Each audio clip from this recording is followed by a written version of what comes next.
This channel does not promote any violent, harmful, or illegal activities. All content provided by this channel is meant for an educational purpose only. চাকরি নিয়ে দোটানা এখনো রয়েছে। কিভাবে চাকরি মিলবে তার এখনো পর্যন্ত কোনো উত্তর নেই। আর এরই মধ্যে আগামীকাল মোদির দ্বারস্থ হতে চান শিক্ষকরা। আলিপুরদুয়ারেই আছে চাকরিহারাদের প্রতিনিধি দল। 23শে মে মনোজ টিগ্গার সঙ্গে দেখা করেন চাকরিহারা শিক্ষকরা। জেলা শাসক, জেলা সভাধিপতির সঙ্গেও কথা বলেন চাকরিহারা শিক্ষকরা। এখনো দেখা করার সময় পাননি আন্দোলনকারী শিক্ষকরা। প্রাতিষ্ঠানিক দুর্নীতির কারণে কিছু যোগ্য মানুষ তাদেরও চাকরি চলে গেল।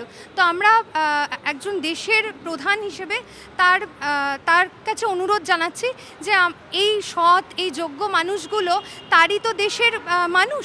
তো তিনি এই ব্যাপারে কিছুটা তার যতখানি সম্ভব তিনি হস্তক্ষেপ করুন এবং একটু চিন্তাভাবনা করুন যে যাতে এই যোগ্য মানুষগুলোকে বাঁচানো যায়। আসলে আমরা আমাদের অনুরোধ বলুন, দাবি বলুন, আমরা তো প্রত্যেকের কাছেই রাখছি, যিনি প্রত্যেকেই আশা করি সৎ মানুষের সঙ্গেই থাকতে চান।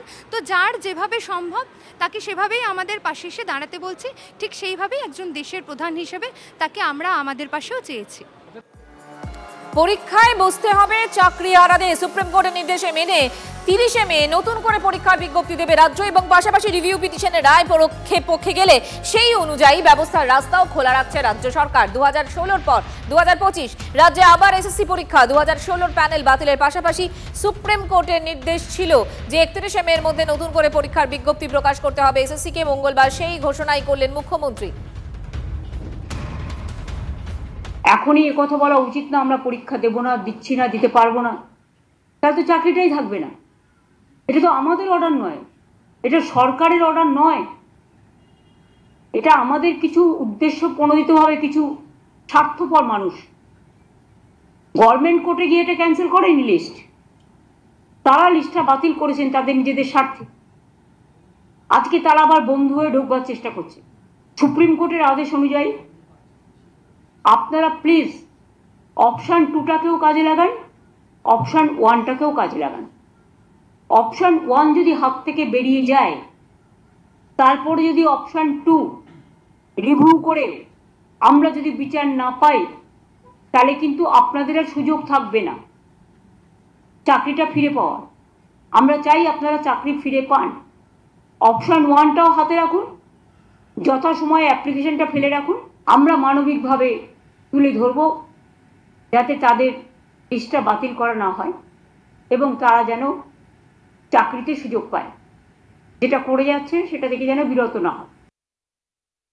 মুখ্যমন্ত্রী যে প্রেস কনফারেন্স করেছেন, এই প্রেস কনফারেন্সে নির্যাস হচ্ছে অসত্যমা হত ইতি গজ। এটা তো এসএসসির কাজ। সুপ্রিম কোর্ট তো অর্ডার দিয়েছে স্কুল সার্ভিস কমিশনে। স্কুল সার্ভিস কমিশন একটা অটোনমাস বডি, খাতায় কলমে হলেও অটোনমাস। মুখ্যমন্ত্রী একটা রাজনৈতিক ব্যক্তিত্ব, তিনি কি করে এসএসসির বিজ্ঞপ্তি কবে জারি হবে, অফলাইন কবে, অনলাইন কবে, কি করে বলেন? It's a serious violation of court order, it's a fit case for court of contempt. আমি তো আর কেউ না করুক, আমি তো মুভ করব।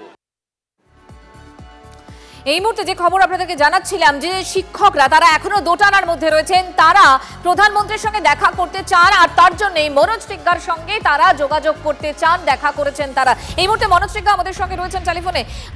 মনোজ বাবু, আমি আপনার কাছ থেকে জানতে চাইছিলাম যে আপনার সঙ্গে কেউ যোগাযোগ করেছে? প্রধানমন্ত্রীর সঙ্গে চাকরিহারারা শিক্ষকরা তারা দেখা করতে চান, আপনার কাছে কোনো খবর রয়েছে? দেখুন, যারা চাকরিহারা আছেন, যারা যোগ্য প্রার্থী আছেন, যাদের চাকরি চলে গেছে, তারা তো বিভিন্ন ধরনের আন্দোলন করছেন, আমরা দেখতে পেরেছি। কিন্তু সরকার যেভাবে তাদেরকে নির্যাতন করছে সেটাও আমরা দেখতে পেরেছি। তারা এসেছিল, আমাদের জেলা সভাপতি মিঠু দাস এবং আমার সাথে যোগাযোগ করেছেন। তারা লিখিতভাবে জানিয়েছেন যে যদি আমরা একটু দেখা করতে পারি প্রধানমন্ত্রীর সাথে। আমরা বলেছি আমরা চেষ্টা করতে পারি, যেহেতু আফটার অল এটা পিএমওর ব্যাপার আছে, আমরা চেষ্টা করতে পারি। আমরা কথা দিতে পারবো না, কিন্তু চেষ্টা করতে পারি কত দূর কি হতে পারে। সেক্ষেত্রে চাকরিহারা শিক্ষকদের কোনো প্রতিনিধি দল কালকে আলিপুরদুয়ারে আসছেন বা কেউ আছেন, এরকম কিছু খবর রয়েছে আপনার কাছে? দেখুন, আলিপুরদুয়ারে আছে অনেকে চাকরিহারারা, তারা আমাদের সাথে যোগাযোগ করেছেন। আলিপুরদুয়ার জেলাতে অনেকেই আছেন, তারা প্রতিনিধিমূলক ভাবে আমাদের সাথে দেখা করেছেন, আমার সাথে এবং আমাদের জেলা সভাপতি মিঠু দাস সাথে। ধন্যবাদ আপনাকে। বিজেপি সাংসদ মনোজ টিগ্গা আমাদের পরিষ্কার করে জানালেন চাকরিহারা শিক্ষকরা তার সঙ্গে যোগাযোগ করেছেন, প্রধানমন্ত্রীর সঙ্গে দেখা করতে চান তারা। চাকরিহারাদের যারা এই সব পরামর্শ দিচ্ছেন তারা চাকরিহারাদের সর্বনাশটা বাড়াচ্ছেন। মোদী কেন কারোই ক্ষমতা নেই সুপ্রিম কোর্টের রায়কে পাল্টে দেওয়ার। সুপ্রিম কোর্টের রায় মেনে কাজ করতে হবে। চাকরিহারাদের দাবি হওয়া উচিত ছিল যারা নিজেরা যথার্থ যোগ্য বলে মনে করেন, মমতার উপর চাপ দিয়ে যারা দুর্নীতিমূলক প্রক্রিয়ার চাকরি পেয়েছে তাদের নামের লিস্টটাকে প্রকাশ করানো, সেটাই ছিল আসল আন্দোলন। সেটা ওরা করছেন না, ওরা বিভ্রান্ত হচ্ছেন, ওদের কেউ কেউ বিভ্রান্ত করছেন। মোদী কেন কেউ ওদের বাঁচাতে পারবেন না।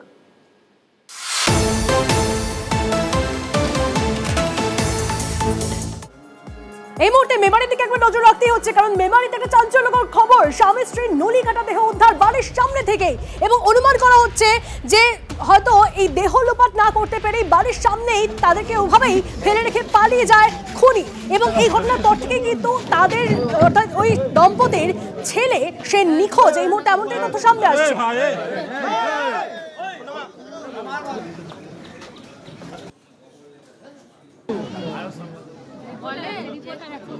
কি মনে হচ্ছে ফোন তো আমরা দেখে নিচ্ছি, আমরা জাস্ট প্রাথমিক তদন্ত শুরু করেছি, আমরা দেখে নিচ্ছি, আমরা জানাবো ডিটেইলে। আমরা দুটো বডি পড়েছিল, একজন পুরুষ মানুষ একজন মহিলা, তো গলা কাটা অবস্থায় পড়ে আছে। ধারালো অস্ত্রের ধারালো একদম ধারালো অস্ত্র দিয়ে দুজনকারই গলাগুলো কাটা আছে। তো বাড়ির ভেতরে কি অবস্থা? বাড়ির ভেতরে বলতে যেহেতু বোঝা গেল যেটা যে ভিতরের দিকে আপনার মানে মার্ডারটা করা হয়েছে, তারপর টেনে নিয়ে আসা হয়েছে, রক্তের দাগ পুরো একদম নিয়ে এসে সামনে একটি পুকুর আছে, তো যত সম্ভব পুকুরে ফেলে দেওয়ার একটা চিন্তাভাবনা ছিল, কিন্তু হঠাৎ করে হয়তো কেউ মানে কোনো অসুবিধার কারণে ফেলতে পারেনি, রাস্তার মধ্যে ছুঁয়ে দেওয়া হয়েছে। এই মুহূর্তে ছেলেকে পাওয়া যাচ্ছে না, কিন্তু বোঝা যাচ্ছে না মানে কী পরিস্থিতিটা কোন দিকে, মানে এখন আমরা ঠিক বলতে পারবো না। এই জায়গাটা লেগেছিল, এইটা লেগেছিল, এখানটা লেগে টেনেছে, তো এখানটা লেগেছিল। দাদার বৌদি? দাদা বৌদি। কি মনে হচ্ছে ঘটনা, কি মানে কি সন্দেহ কি হচ্ছে? কোনো কিছুই বুঝতে পারছেন তাই, ছেলেটাই কোথায় গেল, ছেলেটাকে নিয়ে চলে গেল নাকি কেউ বুঝতে পারছেন না আমরা, মেয়েরা ছেলেটাকে নিয়ে গেল নাকি। একজন ব্যক্তি এবং একজন মহিলা তারা মৃত অবস্থায় পড়ে আছে, তো এই খবর পাওয়ার পর থানা ইমিডিয়েটলি সেখানে আসে এবং দেখা যায় যে দুজন এখানে, এবং প্রচণ্ড রক্তপাত ছিল যেখানে তারা পড়েছিলেন, এবং তাদের যেটুকু তখন দেখা গেছিলো গলার ওখানে ডিপ কাট ইনজুরি আছে। তো ইমিডিয়েটলি তাদেরকে শিফট করা হয় হসপিটালে, তো সেখানে তারা যেখানে নিয়ে যাওয়া হয় তাদেরকে মৃত বলে ঘোষণা করা হয়। এই বাড়িতে ওনারা থাকতেন এবং ওনাদের সাথে ওনার ছেলে থাকতো, ছেলেকে আমরা ঘটনার পর থেকে দেখতে পাচ্ছি না। খরিফ শস্যের ন্যূনতম সহায়ক মূল্য বৃদ্ধি কেন্দ্রের কৃষকদের জন্য কেন্দ্রীয় মন্ত্রিসভার বৈঠকে বড় সিদ্ধান্ত। উৎপাদন খরচের সঙ্গে 50% সহায়ক মূল্য বৃদ্ধি, কিষাণ ক্রেডিটের কার্ডে ঋণের ওপর 1.5% সুদ ছাড়ের সিদ্ধান্ত। দ্রুত ঋণ শোধ করলে 3% সুদ ছাড়ের সিদ্ধান্ত নিল মোদী মন্ত্রিসভা। কেন্দ্রের এই সিদ্ধান্তে উপকৃত হবেন 10 কোটি কৃষক, জানালেন কেন্দ্রীয় তথ্য ও সম্প্রচার মন্ত্রী অশ্বিনী বৈষ্ণব। प्रधानमंत्री श्री नरेंद्र मोदी जी ने प्रतिबद्धता दिखाई है किसानों को उनकी कॉस्ट के ऊपर 50% मिनिमम मार्जिन मिले, कम से कम मार्जिन मिले, उसका ध्यान रखा गया है। तो जितने भी क्रॉप्स हैं हर एक क्रॉप के लिए कॉस्ट से 50% अधिक, कॉस्ट प्लस 50%, इस चीज का ध्यान रखा गया है।